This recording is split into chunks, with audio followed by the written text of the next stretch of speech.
တူနောင်ငါးရီဟာမွေးကလေးကတစ်သက်လုံးရေကူးတာမရက်ရပါဘူးရက်တာနဲ့တည်သွားနိုင်ပါ री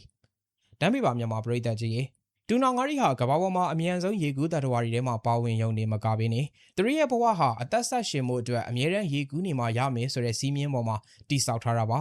ဒါဟာဘာကြောင့်လဲဆိုရင်တော့သူတို့မှာတခြားငါးရီလိုမျိုးဗဟက်ကိုလှုပ်ရှားပြီးရေထဲကအောက်ဆီဂျင်ကိုဆုပ်ယူနိုင်တဲ့ကြွက်သားစနစ်မပါဝင်ပါဘူးသူတို့ဟာပါဇက်ကိုအမြဲတမ်းဟထားပြီးအရှိန်နဲ့ရေကူးမှသာရေတွေကဗဟက်ထဲကိုအလိုလျောက်တိုးဝင်သွားပြီးအသက်ရှူနိုင်တဲ့ ram ventilation ဆိုတဲ့ system တစ်ခုကိုအသုံးပြုကြတာဖြစ်ပါတယ်။ဒါကြောင့်မလို့တူနာငါးတကောင်ဟာရေကူးတာကိုရက်လိုက်တာနဲ့အောက်ဆီဂျင်ပြတ်လက်ပြီးချက်ချင်းတောင်မှတည်ဆုံသွားစေနိုင်ပါတယ်။ဒီလိုထူးခြားတဲ့တူနာငါးတွေကိုမွေးမြူတဲ့အခါမှာတာမန်လိုမွေးလို့မရဘဲနဲ့ကန်ကိုတောင်းမှန်စတုကန်ပုံစံလုပ်လို့မရပါဘူး။အနာသက်နေရနေတဲ့တိုင်းမိပြီးရေကူးနှုတ်နှီးသွားတာမျိုးမဖြစ်စေဖို့အတွက်အေယာမစာဝိုင်းပုံငါးကန်ကြီးတွေကိုသာအသုံးပြုရပါတယ်။ဒီလိုစာဝိုင်းပုံစံကြောင့်တူနာငါးရီဟာဘယ်နေရာမှာမှရက်တန့်စရာမလိုပဲအရှိန်ဟုန်နဲ့တပတ်ပြီးတပတ်ဆက်လက်ကူးခတ်နေရင်တူနာငါးရီသဘာဝအတိုင်းလွတ်လပ်စွာနဲ့အမြန်နှုန်းကိုထိန်းသိမ်းနိုင်ကြပါတယ်။